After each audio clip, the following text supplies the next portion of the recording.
Está começando na Rádio NN. O programa mais saudável do rádio. Saúde em Foco. Saúde em Foco. Sua consulta no rádio. Saúde em Foco.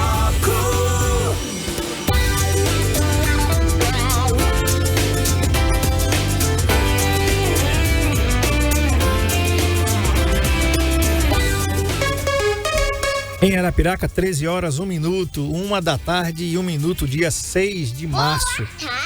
Boa tarde. É quinta com cara de terça, né? Tá desse jeito aí. Tá assim pra você também, pra mim tá assim, tá com aquela quinta com cara de terça. E eu vou falar pra você aqui da temperatura, tempo e temperatura em Arapiraca agora. 30 graus, possibilidade de chuva em 25%, umidade relativa do ar em 60% e ventos de 21 km por hora. Então, clima bem ameno, bem bacana aí pós-carnaval aí, depois da festa, da folia, né? E falar aqui um pouquinho para vocês também aqui da Cristo Rei, que chegou em Palmeira dos Índios. Atenção, você que mora em Palmeira dos Índios, a Cristo Rei chegou em Palmeira dos Índios com mais de 20 anos de experiência. Seguimos cuidando das famílias com respeito e carinho. Nossa nova unidade oferece atendimento humanizado, focado nas necessidades da comunidade, com a equipe pronta para acolher você com qualidade e confiança. Estamos na Galeria Tropical, Sala 3, Avenida Vieira de Brito. Visite-nos e descubra como podemos caminhar juntos. O contato da Cristo Rei aí em Palmeira dos Índios, gente, é o 98114 9900. 98114 9900. Cristo Rei, mais que um ombro, mais que um plano, um ombro amigo, tá bom? Um grande abraço, Marcelo, Jordana. Grande abraço para vocês aí. É uma satisfação tê-los sempre aqui com a gente aqui, sendo parceiros aqui do nosso programa. Hoje a gente recebe aqui a doutora Maiara Mendes, ela é gastroenterologista e especialista em endoscopia, e vamos falar sobre o Março Azul. O Março Azul é o mês da conscientização sobre a importância e a prevenção do câncer coloretal. Um câncer que é silencioso no começo, e algumas pessoas, por não saber como preveni-lo, aí quando pode procurar o especialista, já pode ser muito tarde. Doutora, seja bem-vinda.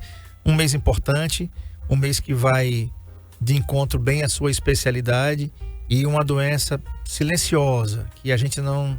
Algumas pessoas, né, não dão muito atenção, não querem às vezes fazer o exame que permite fazer o diagnóstico, e por medo, por preconceito, por alguma coisa que tem ali, que infelizmente mas isso está mudando.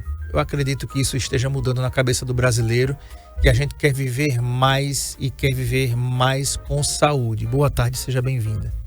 Boa tarde, André. Boa tarde a todos que estão nos ouvindo e assistindo.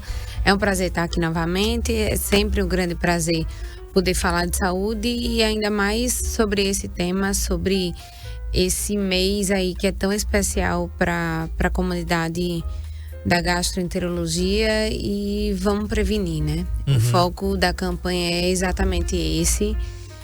E a gente precisa dar a esse tipo de câncer a importância que ele tem. Por ser tão prevalente, a gente precisa falar muito mais sobre isso.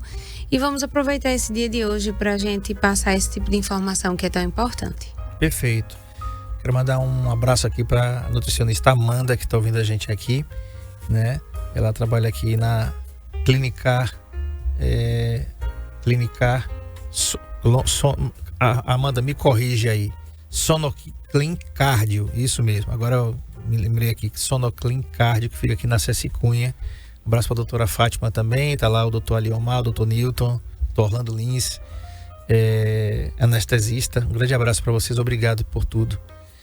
Doutora, o que é o câncer coloretal e por que ele merece uma campanha de conscientização específica?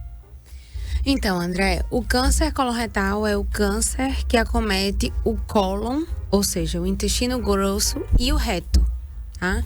E essa pergunta é muito feliz. Por que ele merece essa importância? O que é que tem de tão especial nessa doença? É o terceiro tipo de câncer mais comum no mundo. Fica atrás apenas do câncer de mama na mulher e do câncer de próstata no homem. E, além de ser tão prevalente, é absolutamente prevenível. E é aí que entra a importância dessa campanha, da gente prevenir e diagnosticar precocemente o câncer coloretal.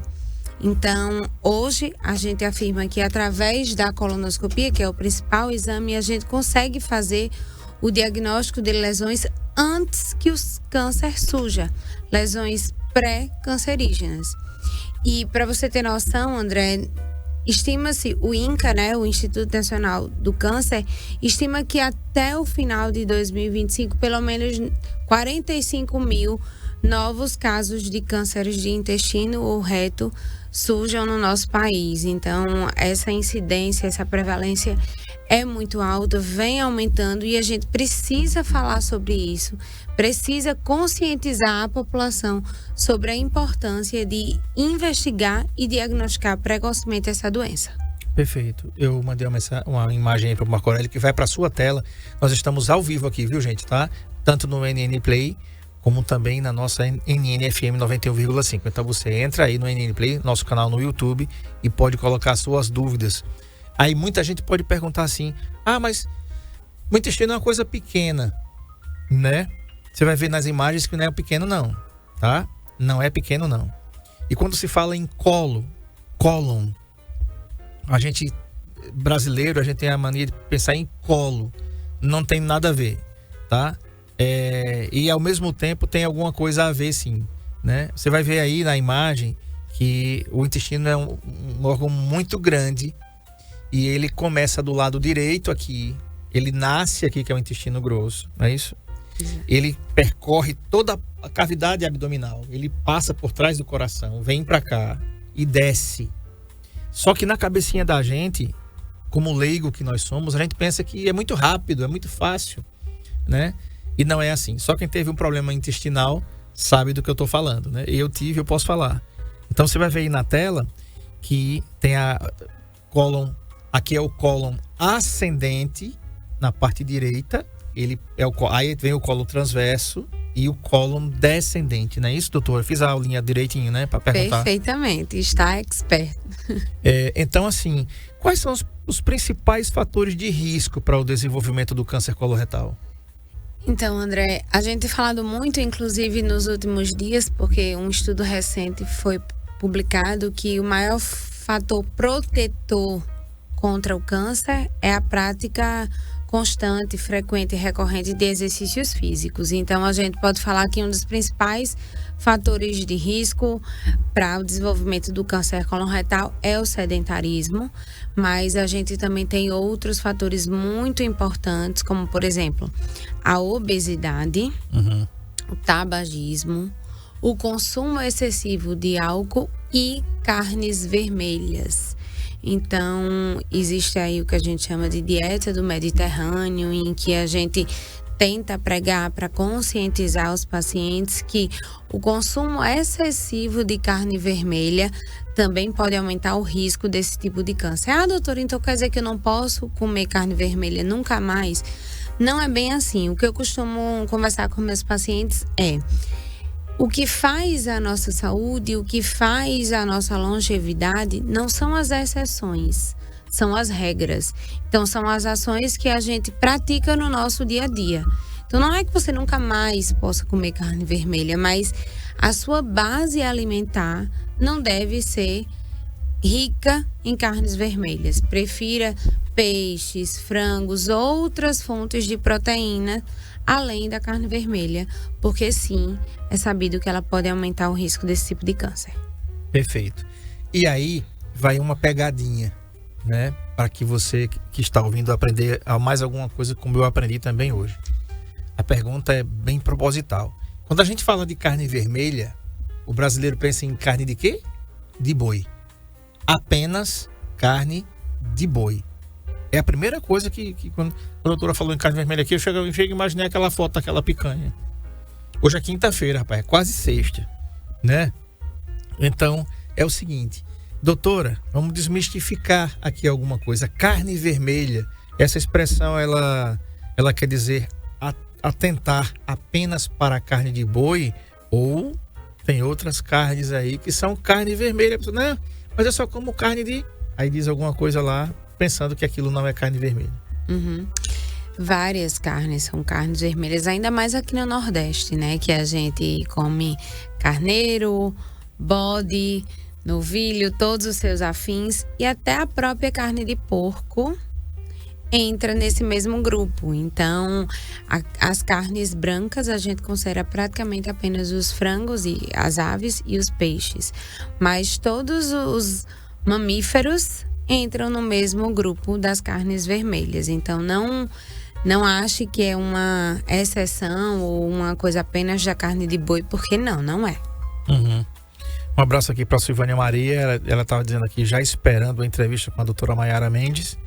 E ela pergunta aqui qual o tratamento para esse tipo de câncer. Segura aí, Silvânia, tá? Essa é a cereja do bolo, a gente vai falar um pouquinho no final. O Ciro diz assim, manchas no corpo que aparecem na região dos pés, com aspecto avermelhado e provocando coceira. Pode ter alguma relação com o problema gastrointestinal? Então, a gente precisa avaliar cuidadosamente esse tipo de mancha, né? Se é uma mancha que coça, se é realmente uma mancha ou se são crostas, enfim. Não existe, na verdade, não é muito comum que as alterações gastrointestinais causem manchas assim tão pontuais, especificamente nos pés e com esses formatos que foi perguntado. Mas, óbvio, a gente precisa sempre avaliar o paciente individualmente e como um todo, tá? Ver se existem outros sintomas associados, se houve o consumo excessivo de determinados alimentos ou algo do tipo, para a gente tentar correlacionar com o trato gastrointestinal e ver se existe aí alguma relação. Uhum. Doutora, como a alimentação e o estilo de vida, eles influenciam na prevenção dessa doença? Pois é, hoje em dia o estilo de vida, a medicina do estilo de vida é uma coisa que tem sido cada vez mais estudada, André. E a gente sabe que realmente os seus hábitos de vida diz muito respeito às doenças que você vai apresentar no futuro. E a prática de exercícios físicos é, sem dúvida, a principal forma de prevenir. De prevenir o quê? De prevenir praticamente tudo. De prevenir os cânceres, de prevenir o diabetes, de prevenir a pressão alta, de prevenir as doenças vasculares como infarto ou AVC. Então, praticar exercício físico, e vale relembrar que não é uma prática eventual, essa prática tem que ser uma prática corriqueira, tem que ser uma prática recorrente de exercícios físicos e uma alimentação baseada em comida de verdade. Eu costumo dizer aos meus pacientes desse jeito. Uhum. Doutor, o que é que eu posso, o que é que eu não posso comer? Primeiro de tudo, comida de verdade, tá? Comida da terra, descascar mais e desembrulhar menos, muito menos industrializados, muito menos açúcares refinados, muito menos alimentos ultraprocessados. Essa é a melhor forma da gente prevenir todas as doenças, incluindo os cânceres e incluindo o câncer do cólon e reto. Tá, quero mandar um abraço aqui pro Gabriel da Cura Marketing, que é parceiro da gente aqui e tá assistindo a gente aqui. Um grande abraço, Gabriel, para você. Sucesso aí, tudo que você faz, né? Tá cheio de coisa para fazer. Vou tentar falar com você no carnaval. Doutor, o carnaval desse menino não teve sossego não, né? Tem que descansar. Um grande abraço para você, meu querido. Doutora, quais os sintomas mais comuns de câncer coloretal? Porque esse é um câncer que a gente já falou, né? Ele é um câncer silencioso e quando ele já vem dar alguns sintomas é porque na realidade você já ultrapassou a hora de procurar o médico. Mas quais são os sintomas mais comuns que deve acender aquela luz assim, dizer, opa, eu já estou atrasado e muito? Pois é, então, André, o câncer coloretal nas fases iniciais ele é absolutamente assintomático, como você mesmo já fez questão de frisar. Então a gente não pode esperar o surgimento dos sintomas, tá? A melhor forma de prevenir o câncer e reduzir a mortalidade pelo câncer coloretal é exatamente diagnosticando antes que os sintomas aconteçam. Uhum. Mas quando os sintomas acontecem, e isso normalmente já está relacionado a uma fase mais avançada da doença, os principais sintomas que a gente pode citar são sangramento retal recorrente, tá? Alteração do hábito intestinal, então uma diarreia que não existia antes, uma prisão de ventre que passou a existir recentemente, ou até mesmo apenas uma alteração no formato das fezes, como por exemplo a gente relata as fezes em fita, que é um afilamento no formato das fezes, em que o paciente já não elimina mais as fezes naquele formato de bolo fecal. As fezes saem bastante afiladas. Isso também pode ser um dos sinais de câncer de intestino e reto. Perda de peso não intencionada, aquele paciente que não está praticando uma alimentação que vise uma perda de peso, mas ainda assim está tendo uma perda de peso. Anemia sem explicação também pode ser um sinal de câncer de intestino. Então, esses são os sinais que nós chamamos de sinais de alarme. São aqueles sinais que, peraí, deixa eu correr atrás do prejuízo, porque eu acho que a coisa pode estar ficando feia. Doutora, existe prevenção? Ele pode ser prevenido? Perfeitamente. O câncer coloretal pode ser perfeitamente prevenido e curado quando precocemente diagnosticado. Inclusive, a taxa de cura do câncer de cólon e reto pode alcançar taxas acima de 95% quando diagnosticados precocemente. E qual é a melhor forma? Como é que eu faço para prevenir? Colonoscopia. Nós estamos no mês do Março Azul, mês de conscientização e prevenção sobre o câncer coloretal. E esse ano, a nossa campanha, ela ganha um slogan do Março Azul 45+. E por que isso? No intuito de reforçar a população a idade dos 45 anos. Essa é a nossa virada de chave. É a idade em que o risco do desenvolvimento desse tipo de câncer aumenta substancialmente. Então, todos nós, independente de raça, sexo, etnia, qualquer pessoa precisa fazer colonoscopia a partir dos 45 anos, porque esse é o exame que vai salvar a sua vida. Esse é o exame que vai diagnosticar as lesões precocemente e retirá-las ainda durante o exame. Por isso que é tão importante realizar preventivamente a sua colonoscopia. Vale lembrar também, André, que aos 45 anos é a idade que a população geral precisa começar a fazer a colonoscopia. Mas se você tem histórico na família, essa idade reduz para 40 anos ou 10 anos antes da idade que o seu parente de primeiro grau foi diagnosticado com câncer de intestino. Tá, eu já mandei algumas imagens aí para o Marco Aurélio, a imagem da colonoscopia. E tem muita gente, eu já fiz umas cinco vezes de 2019 para cá, né? Tô em pausa, porque depois que você faz, depois de um certo tempo, né, doutora? O médico pode dizer, olha, você só precisa fazer daqui a tanto tempo, mas... Dá para tirar umas férias. Eu costumo brincar com meus pacientes, vai sair de férias. Exatamente, mas eu não vou dar muito sossego, não. Era para fazer com 5, mas eu já vou fazer esse ano. Vamos lá, né? Vamos lá, doutora Mayara vai dizer como é que tá o André Pepes ali por dentro. Você vai ver imagens agora de uma colonoscopia. É um exame que exige... Na realidade, o exame é muito tranquilo. Você tá sedado, não vai sentir nada, não vai ver nada. Ainda bem, né? E é um exame... O mais chato da colonoscopia é o preparo do que o exame. Porque você tem que tomar uma medicação para limpar completamente o intestino. Você vai eliminar tudo que tem ou pode ter no intestino. É feita uma dieta no dia anterior. Você não pode jantar, você não pode tomar água, você não pode estar comendo nada, né? A não ser aquilo que é prescrito pelo médico na sua dieta antes de você fazer a colonoscopia. Vai ser passada uma medicação, não vou dizer o nome aqui para ninguém estar, né? Mas, doutora, vamos falar um pouquinho sobre essa colonoscopia. Tá aí, isso aí é um colonoscópio. Claro que o YouTube não permite a gente mostrar as imagens da colonoscopia, não é algo que precisa ser mostrado, é um exame relativamente invasivo. Ele vai colocar uma câmera através do reto, ele vai percorrer toda a cavidade abdominal, doutora, e olha, tá aí, tá vendo aí? Isso aí é a câmera do colonoscópio. Doutora, até onde vai e como vocês conseguem tirar, por exemplo, os pólipos? Eu decorei o nome de tudo. Tinha um pólipo céssio serrilhado lá, doutora.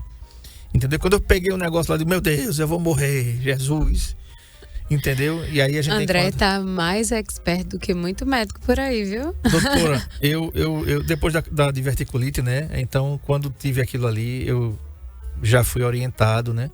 E quando apareceu o pólipo, eu já sabia o que era. Tem pergunta do Liciano, daqui a pouco eu te respondo, garoto. E tem um monte de pergunta aqui. Então, vamos lá para colonoscopia. Vamos lá, André.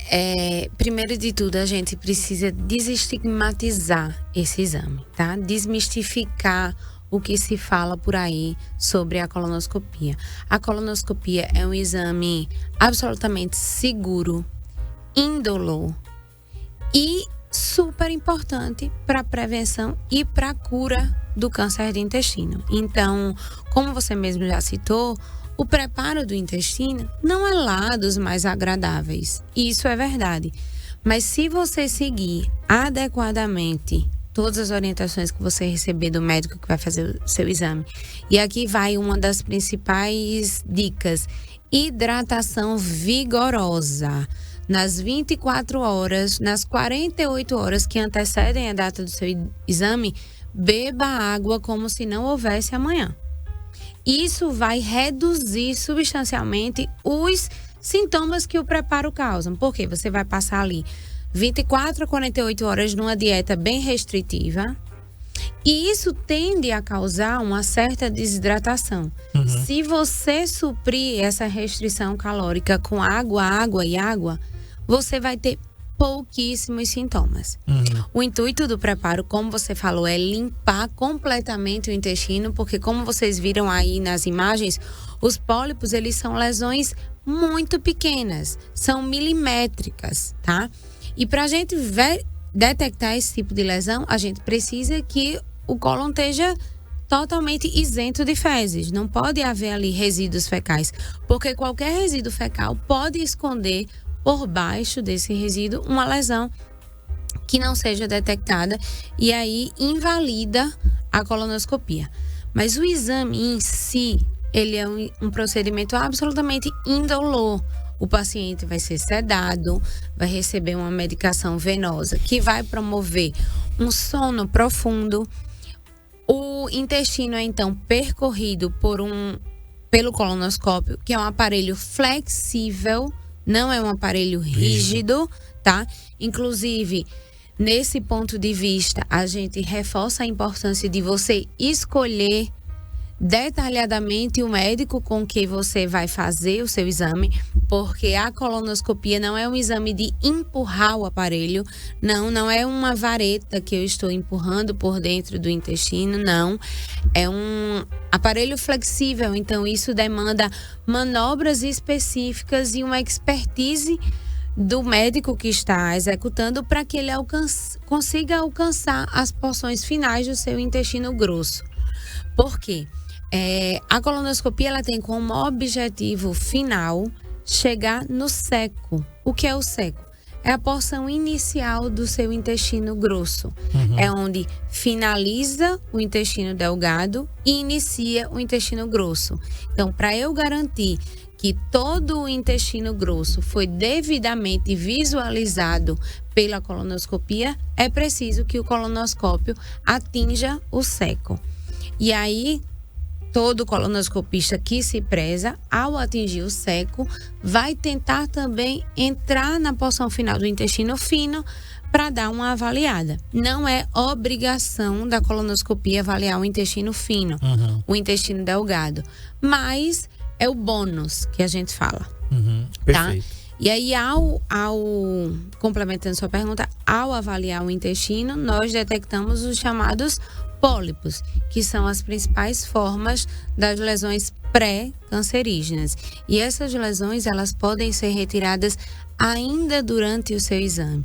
Existem vários métodos que a gente utiliza para retirar esses pólipos.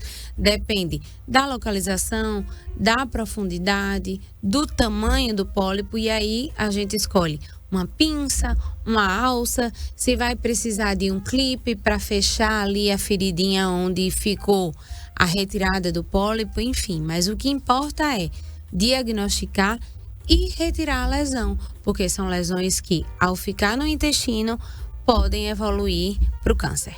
Tá bom, tem pergunta aqui, mas a gente vai responder depois do intervalo, vamos tomar água. Mas o Liciano faz uma afirmação interessante aqui, diz assim: boa tarde. Se a prevenção do câncer de cólon fosse um hábito tão comum quanto escovar os dentes, quantas histórias deixariam de ser interrompidas antes do tempo? E aí depois ele faz uma pergunta. Gente, uma pergunta informativa. Fazer a colonoscopia dói? Depois a gente vai responder, depois do intervalo eu vou responder, que eu já fiz umas 5. E aí tem mais perguntas aqui, tá bom? Intervalo, a gente volta já, não sai daí não.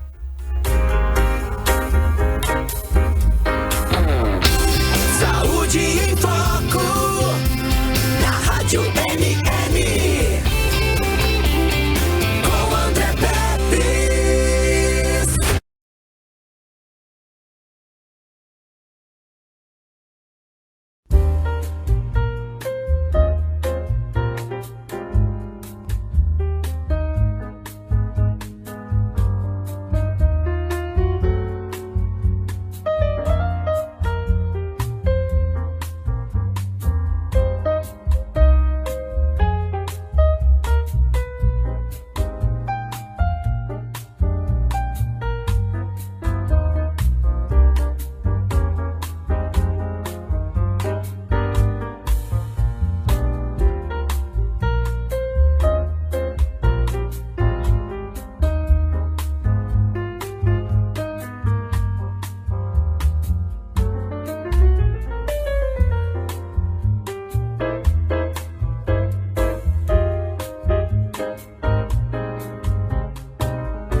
Muito bem, o assunto é Março Azul, a importância da prevenção do câncer coloretal com a doutora Mayara Mendes, gastroenterologista especialista em endoscopia.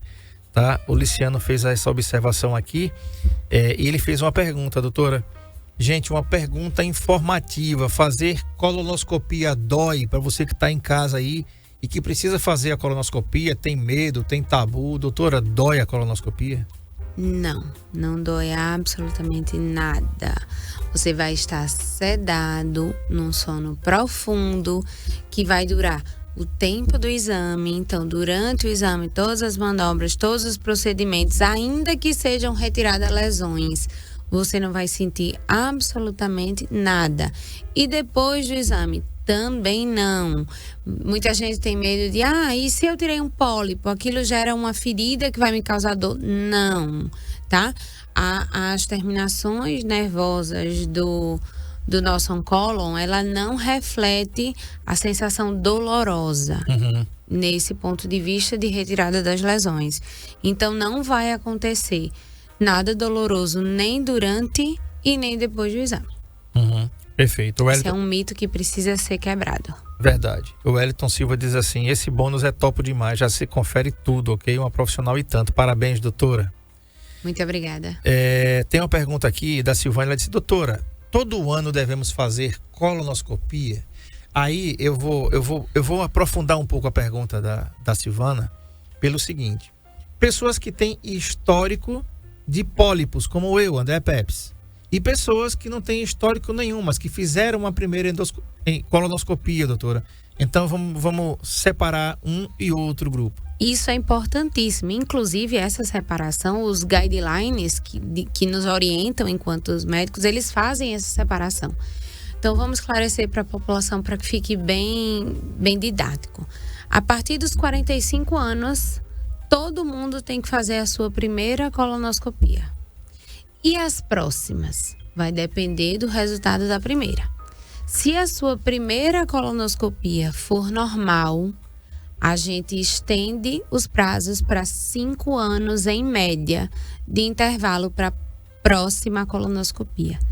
Se a sua colonoscopia detectou alguma lesão, ou um pólipo, uma lesão plana, qualquer coisa do tipo, as próximas colonoscopias vão depender do tamanho, localização e resultado do que veio da biópsia do pólipo.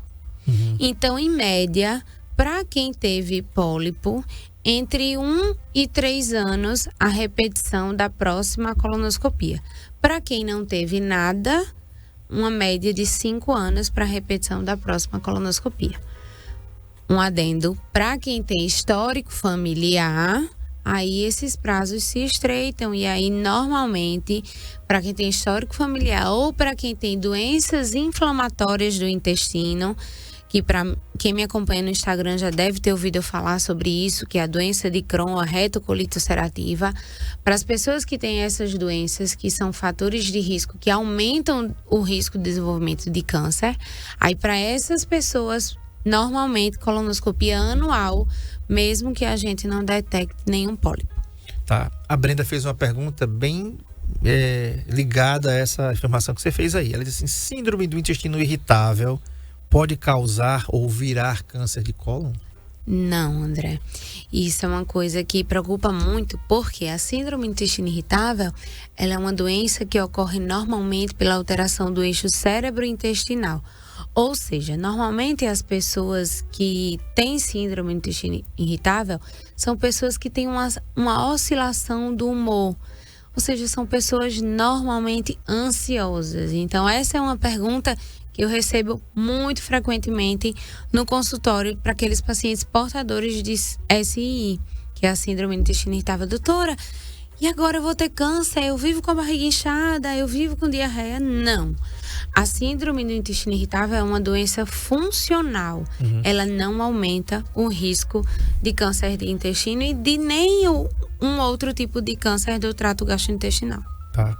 Só para dar uma informação aqui, guidelines que a doutora falou são as diretrizes que permeiam o exame, tá, gente? Então, obrigada pelo esclarecimento. Às vezes a gente fala umas palavrinhas aí que deixam vocês meio perdidos, mas o André vai me ajudando. Doutora, tem outros exames que podem ajudar no diagnóstico do câncer coloretal além da colonoscopia, ou a colonoscopia é o padrão ouro para diagnóstico? A colonoscopia é o padrão ouro, tá? Existe o que talvez as pessoas que estão nos ouvindo já tenham ouvido falar, que é a pesquisa do sangue oculto nas fezes. É um exame que tem sua importância, sim. Não vou desmerecê-lo no todo. Ele tem a sua importância. Mas qual é a chave da questão?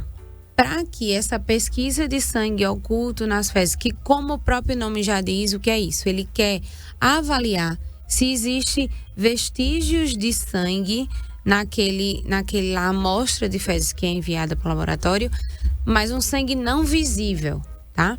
Então, sangue oculto.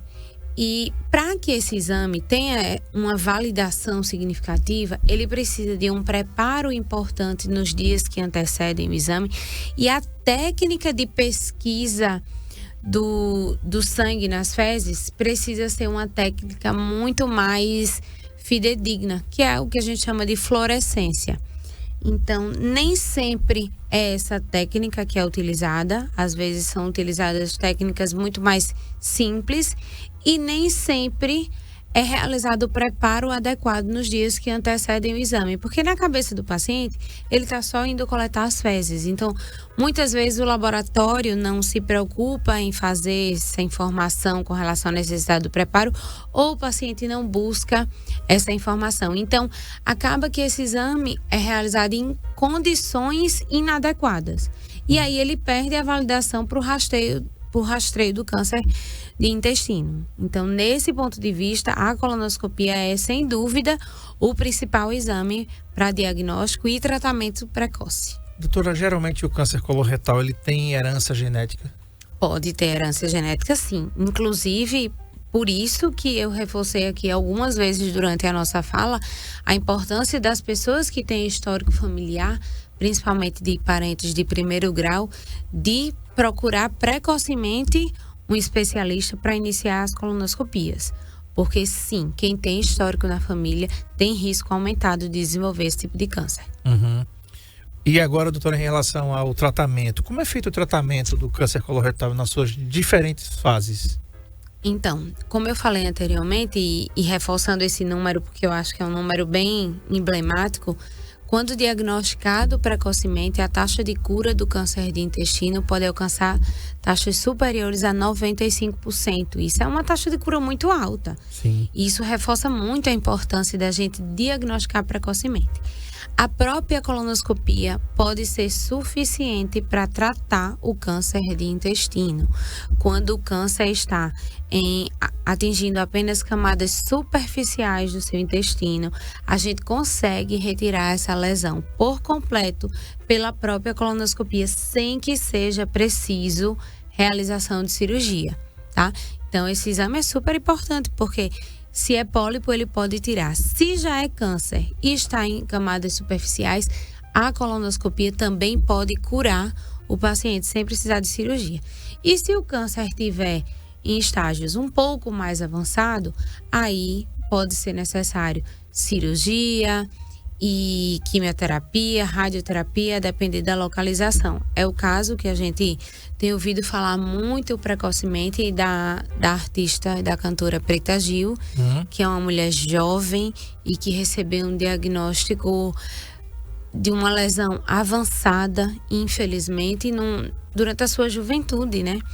E no auge da sua carreira, enfim.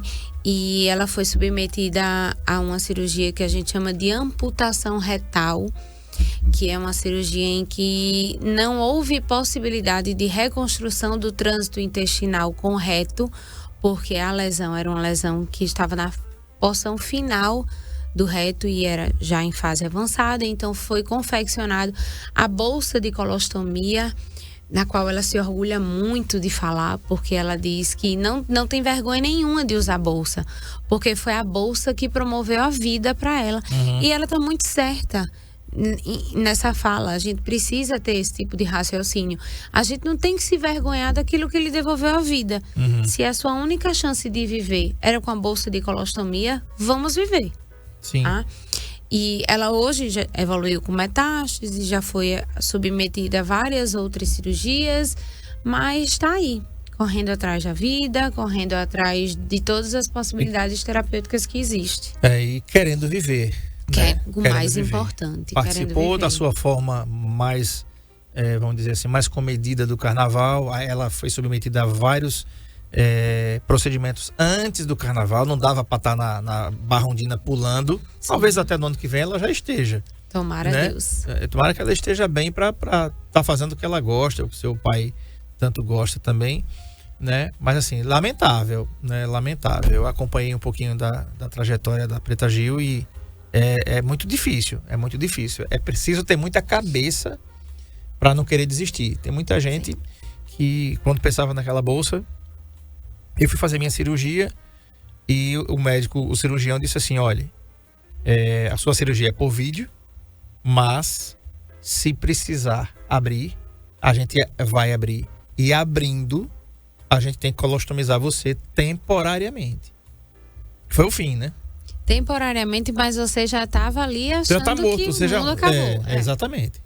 Né? Para quem não sabe, vou pedir o Marco Aurélio para ver se consegue pegar se tiver uma imagem muito forte, Marco Aurélio, uma bolsa de colostomia é uma bolsa que é colocada de lado aqui e você não vai mais fazer o 2, como a minha filha diz, pelo reto. Você vai fazer o 2 nessa bolsinha aqui, tá? Então, você não tem mais uso nenhum ali do reto, acabou. Por ali, acabou, né? Então, assim, é muito complicado.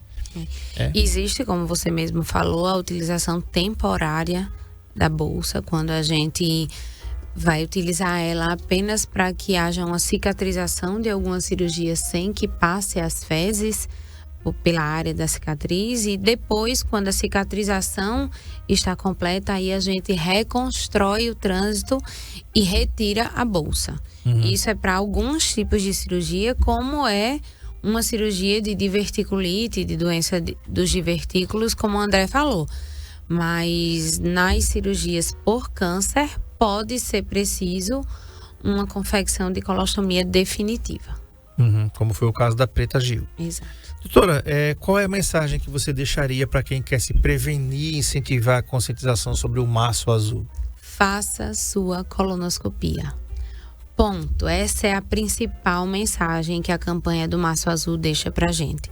Se você tem 45 anos ou mais, ou se você tem histórico na família de câncer de intestino, faça sua colonoscopia.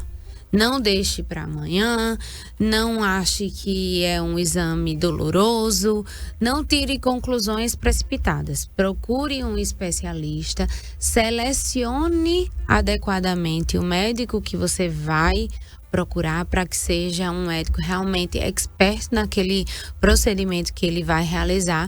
E vamos juntos prevenir, André. Prevenir e tratar precocemente o câncer de intestino. Tá. E a última é o seguinte, doutora, a gente tem sido muito bombardeado com fast foods, com comidas que têm uma qualidade muito duvidosa, os embutidos, os ultraprocessados. E aqui eu sempre falo, as pessoas dizem assim, Pepe, você não come não, e como tudo, tudinho. Só que assim, eu não como mais como eu comia antes. Se eu pudesse voltar atrás, inclusive, não teria comido as quantidades que eu comi. Aí eu vou falar para você, linguiça, salsicha, né? Presunto. Daí a bolsa de colostomia, né, doutora? Sim.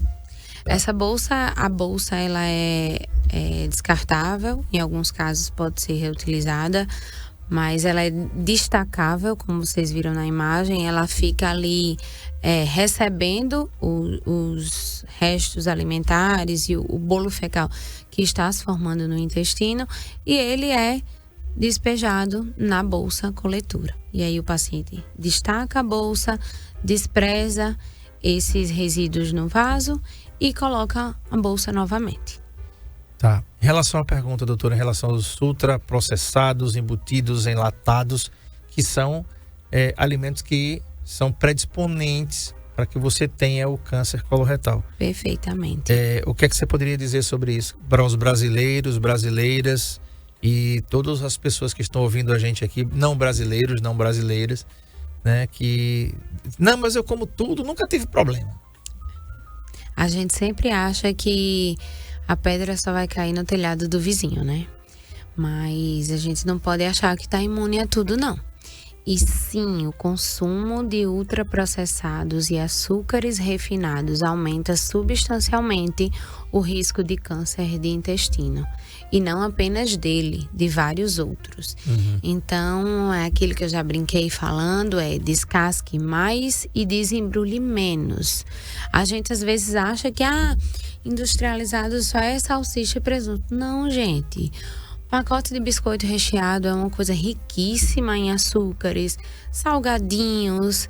Imagine que tudo que foi ali dentro daquele pacote, que consegue passar meses e meses e meses na prateleira do supermercado sem estragar, tem uma quantidade absurda de conservantes e de químicos ali.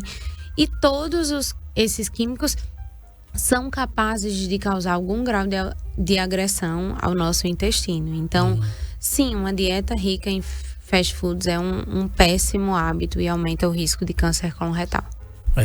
E um detalhe, né, gente? Eu tive no supermercado uma vez, eu vi uma pessoa comprando feijoada enlatada. Eu digo, meu Jesus. Você imagina, a feijoada já é uma comida, como a gente chama aqui no Nordeste, uma comida carregada, né? Uma comida rica em caloria, muito, né? E você pega a lata da... Eu vou até pegar uma lata daquela ali para olhar a validade daquele trem.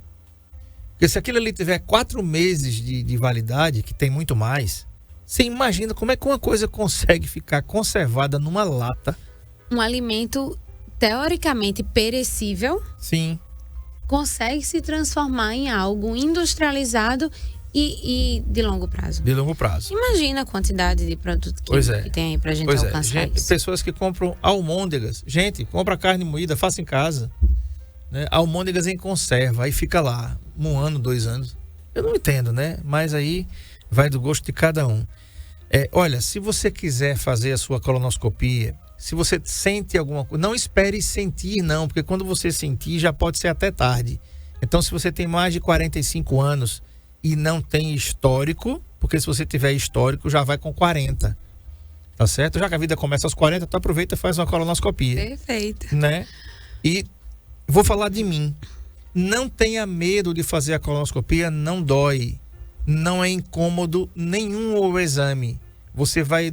Quando a doutora Mayara disse assim, comecei, viu? Você fechou os olhos, quando você acordar, tá tudo bem, tá tudo tranquilo. Você já vai para casa, já vai comer o que ela liberar para você comer. Não vai sair por aí comendo tudo também, que tá esfomeado, né? Doutora, eu fiz isso uma vez. Né? Perguntei lá. Eu já posso? Pode. Ixi, eu fui ali na lanchonete, me deu um x-tudo. Me deu um x-tudo e uma Coca-Cola. Meu Deus, o cara acabou de fazer uma colonoscopia, né? E fazer isso. Então, ó, anota aí o WhatsApp 99318-8282. É facinho. 99318-8282. Atende aqui no MedLife, né? Que fica aqui na Avenida Deputada Ceci Cunha. Todo mundo sabe onde é que fica. E é um exame seguro, um exame acompanhado. Você é sedado, é sedada, não vai ter nenhum problema, nenhuma complicação. O preparo, a doutora vai instruir você como fazer e você vai chegar lá bem tranquilo, bem tranquila para fazer o exame no horário marcado. Ainda tem isso, no horário previamente agendado. Você não vai chegar lá e vai ficar aí esperando para... Não, é um horário marcado.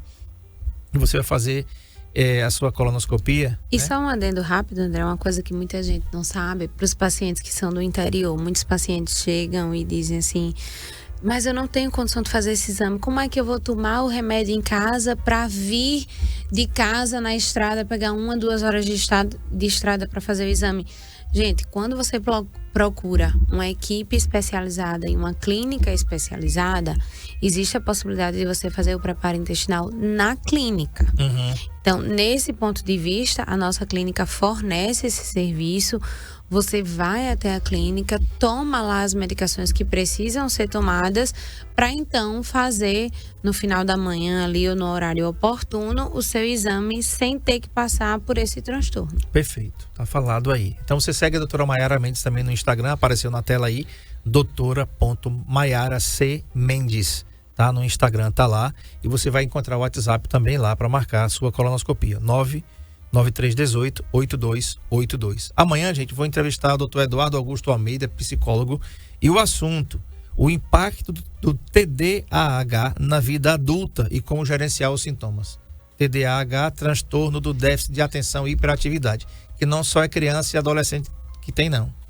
Muitos adultos têm, inclusive o Dr. Eduardo disse que tem diagnosticado desde 2020, então tem 25 anos aí que ele é psicólogo e tem o transtorno do déficit de atenção e hiperatividade. Como isso impacta a vida das pessoas? Como isso tem impactado a nossa vida? O programa é gravado, mas vale a pena você conferir amanhã às 13 horas. Até lá, tchau e até segunda, se Deus quiser. Saúde em Foco, na Rádio NN.